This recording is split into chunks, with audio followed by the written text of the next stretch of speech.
Notre premier invité nous accompagne en visioconférence. C'est Philippe Béguet, PDG de Gers Équipement. Bonjour. Bonjour Eva. Bonjour, merci de nous accompagner aujourd'hui. Spécialiste des ustensiles de cuisine, installé à Mirande dans le Gers, vous prenez vous aussi depuis quelques mois le virage écologique, notamment celui des produits recyclés. Qu'est-ce qui a déclenché ce changement de cap chez Gers Équipement? Est-ce que c'est la crise sanitaire, Philippe Béguet? Alors c'est avant la crise sanitaire, il y a maintenant quelques années, on s'aperçoit qu'il y a une demande croissante des produits en matière recyclée. Et donc forcément on s'y est intéressé parce que c'est une prise de conscience collective. Et voilà maintenant 3 ans qu'on a démarré en modifiant nos produits qui étaient en matière première primaire et pour les transformer en matière première recyclée. Pour revenir sur la crise sanitaire, est-ce qu'elle vous a été plutôt favorable, vous, cette crise ? Alors effectivement, on a vécu quelques mois avec une hausse de la consommation, mais parce que les Français sont restés chez eux et ont voulu se remettre à cuisiner, à faire du fait maison. Donc on a ressenti un engouement. Et puis, à travers des études de consommation, on s'est aperçu que quasiment 90% des Français ont une appétence pour le recyclage. Et ce qui est d'autant plus puissant comme information, c'est que 80% des Français sont intéressés par des opérations recyclage qu'ils pourraient trouver en magasin. Et donc, de fait, ils recherchent des produits en matière première recyclée sur et notamment sur les articles de cuisson que nous développons sur la marque Citram. Donc ce changement de cap, c'est ce que vous nous dites, c'est aussi donc une demande du consommateur. Par quoi, alors expliquez-nous, passe cette nouvelle politique de nouvelles matières premières, vous le disiez, mais aussi de la seconde main, je crois? Alors effectivement, donc comme je vous disais, on a 80% des Français qui sont intéressés pour recycler leurs produits de cuisson.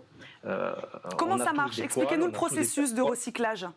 Alors, tout d'abord, une poêle, une casserole, le consommateur ne sait pas forcément quoi en faire quand ce produit est en fin de vie. 63% l'amènent dans une déchetterie et 20% le jettent dans leur ordure ménagère. Donc il y a une véritable demande pour amener ce produit-là en fin de vie dans un bac de recyclage. Parce qu'il faut savoir que les produits, les poêles et casseroles en aluminium que vous avez, c'est une matière première qui est recyclage à l'infini. Donc quel dommage de ne pas la récupérer pour ensuite la remettre dans l'économie circulaire.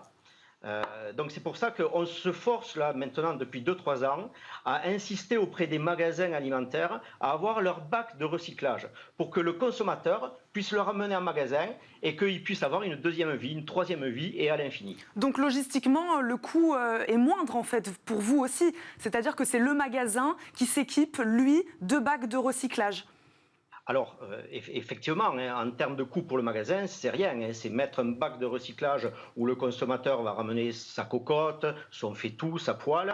Et ensuite, il y a tout le travail logistique de ramener ce bac, de l'amener d'abord dans une usine de triage, puisque les matières premières d'ustensiles de cuisson sont de plusieurs matières. Il y a de l'aluminium, il y a de l'inox, il y a de l'acier. Donc, une fois que ce premier tri est fait, eh bien, les produits en aluminium vont dans une fonderie en aluminium, où ils repartent dans un cycle de production, c'est-à-dire on fond le produit, on le filtre, on le nettoie, l'aluminium devient pur, comme l'inox devient pur, comme l'acier devient pur, et ensuite on le remet dans le circuit habituel, mais pas simplement pour faire des poêles et des casseroles, pour faire d'autres produits en inox ou en aluminium. Philippe Béguet, est-ce qu'il y a des produits que vous n'utiliserez plus à l'avenir et pourquoi? On parle beaucoup, notamment pour les poêles anti-adhésives, de ces polluants éternels, on les appelle les PFAS. Est-ce que vous, il y a des produits aujourd'hui que vous êtes sûr de ne plus utiliser, notamment à cause de leur impact sur l'environnement et sur la santé des consommateurs? Alors, effectivement, le législateur français a mis des règles de sécurité, d'hygiène en place qui sont maintenant respectées par tous les acteurs de production de poêles. Donc maintenant, les poêles avec un revêtement sont effectivement, se sont améliorés et sont, on va dire, dans un univers sain et hygiénique. Par contre, c'est vrai que vous avez la possibilité d'utiliser des poêles sans revêtement. Les grands chefs de renom vous diront qu'il faut utiliser des poêles en inox, sans revêtement, et qui sont effectivement beaucoup plus pérennes dans le temps. C'est d'ailleurs pour ça que quand on récupère des produits destinées donc, à des opérations recyclage, quand on envoie ces produits dans les fonderies, elles sont nettoyées. Le revêtement, on le filtre, on l'enlève, et l'aluminium qui est réutilisé est un aluminium 100% recyclé et qui peut être réutilisé à l'infini. Philippe Béguet, de quelle manière ces nouvelles poêles, ces nouvelles casseroles, ces nouveaux ustensiles, donc avec ces nouvelles matières recyclées, de quelle manière sont-elles peut-être plus durables, plus performantes? Est-ce qu'elles vont durer plus dans le temps aussi? Alors, elles ne vont pas durer plus dans le temps. C'est simplement votre poêle, comme elle peut être recyclée à vie, on ne perd pas la matière première. Et ça, c'est une obligation planétaire. Aujourd'hui, nous n'avons plus besoin, pour fabriquer des poêles ou des fétous ou des casseroles, nous n'avons plus besoin d'aller creuser la matière primaire. Il existe suffisamment de poêles et de casseroles dans nos cuisines pour les réutiliser, pour les reconditionner et pour les refabriquer. Donc, autant donner le moyen aux consommateurs, et ça c'est très important, de pouvoir ramener cette poêle, cette casserole dans cette économie circulaire. Or, comme je vous le disais en préambule, on a quasiment 20% des Français qui jettent leur poêle dans les ordures ménagères ou qui l'amènent dans des déchetteries sur le tout venant. Donc ça se perd. Et quel dommage parce qu'on peut l'utiliser à 100%. Ces nouveaux produits que vous avez commencé à distribuer, que vous allez continuer à distribuer, seront un peu plus chers. Ça, c'est vous qui le dites. Plus cher de quelle manière? Beaucoup plus cher. Et comment vos clients vont-ils réagir?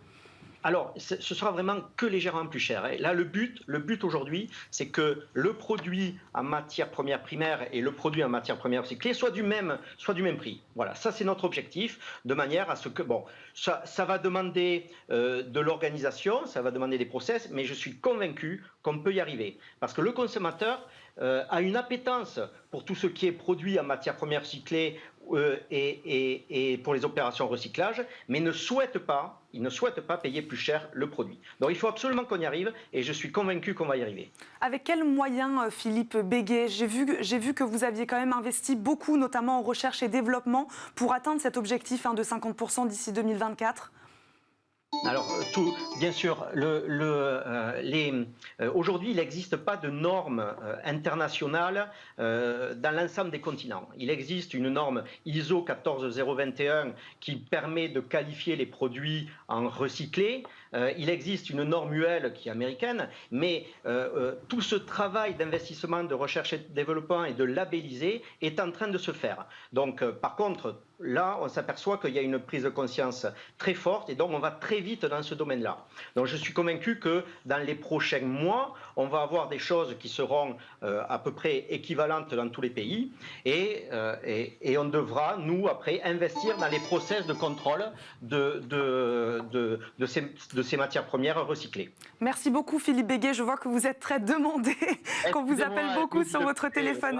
Merci beaucoup en tout cas de nous avoir accompagnés pour cette première partie d'émission. Je le rappelle, vous êtes donc PDG de Citram et de Gers Équipement. Merci à vous. C'est l'heure de notre débat. On parle Internet éco-responsable.